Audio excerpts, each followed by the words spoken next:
আমরা সকলেই জানি যে রামায়ণে রাবণের মতন প্রবল পরাক্রমশালী একজন যোদ্ধা, যে জ্ঞানী ছিল, গুণী ছিল, যার প্রবল শক্তি ছিল, ঈশ্বর প্রদত্ত বিভিন্ন অস্ত্র ছিল, তাকে কিভাবে হারানো গেছে?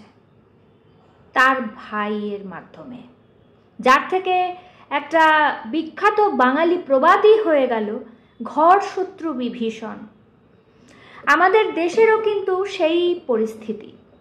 সব থেকে বড় শত্রু সীমার ওই পারে কিন্তু নেই, বরং সীমার এই পারে আমাদের দেশে, শহরে, পাড়ায়, বিভিন্ন বাড়িতে বাড়িতে রয়েছে, যাদের হঠাৎ করে যখন আমাদের নিরীহ মানুষের ওপরে আঘাত হয়, যখন টেররিস্টরা বর্ডার পার করে এসে আমাদের নিরীহ দেশবাসীদেরকে মারে, তখন তাদের প্রাণ কাঁদে না।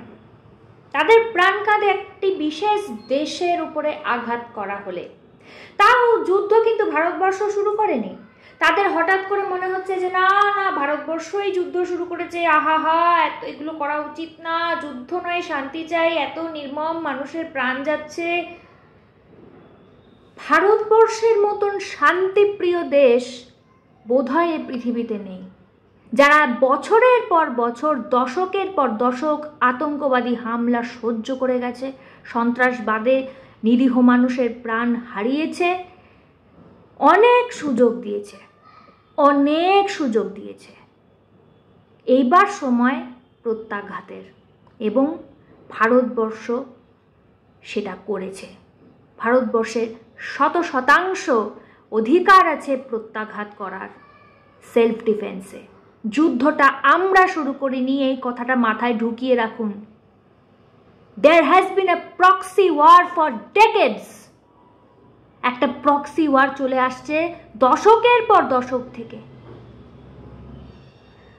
অবশ্য বুঝতে পারি একটা বিশেষ পার্টি থেকে, একটা বিশেষ দেশ থেকে আপনাদের কাছে হাত খরচা আসে, তো তাদের কাছে তো আপনাকে লয়াল থাকতেই হবে, আপনাকে তো দেশের বিরুদ্ধে কথা বলতেই হবে। হঠাৎ করে এখন আপনাদের মনে হচ্ছে যুদ্ধ নয়, শান্তি চাই। আমরাও শান্তি চাই, আমরা শান্তি চেয়ে এসেছি বলে ওদেরকে সুযোগ দেওয়া হয়েছে, এবং সেই সুযোগের দুর্ব্যবহার করে তারা টেররিস্ট মেশিনারিটাকে আরও এক্সপ্যান্ড করে ফেলেছে, আর আমাদেরই ক্ষতি করে যাচ্ছে বছরের পর বছর। আমাদের ভারতীয় সেনা প্রবল পরাক্রমে নিজের দেশকে রক্ষা করছে। আপনাদের বোধহয় চোখে পড়ে না যে এতগুলো মিসাইল আমাদের সিভিলিয়ান সিটিকে টার্গেট করেছে, শহরকে টার্গেট করেছে, যেখানে সাধারণ মানুষ আছে। আর ভারতবর্ষ কিন্তু টার্গেটেড করে প্রেসিশন স্ট্রাইক করে শুধু টেররিস্ট ক্যাম্প উড়িয়েছিল, সেগুলো হয়তো আপনারা চোখে দেখতে পান না। আমাদের আজকে ভারতবর্ষে যদি এই এয়ার ডিফেন্সের মেকানিজমটা না থাকতো, কোটি কোটি লোক মারা যেত। তখন কিন্তু আপনারা সোশ্যাল মিডিয়াতে পোস্ট করতেন না। ওদের দেশে আমরা যদি প্রত্যাঘাত করে কিছু করি, তখন আপনাদের প্রচণ্ড দরদ উতলে ওঠে, নিজের দেশের প্রতি ওঠে না। একটা হিন্দিতে কথা আছে, জিস থালি মে খায়া উসি মে ছেদ কিয়া। এদেরকে চিনে রাখুন। প্রকৃত বিপদ কিন্তু ভারতবর্ষের এরাই। আইডেন্টিফাই দেন।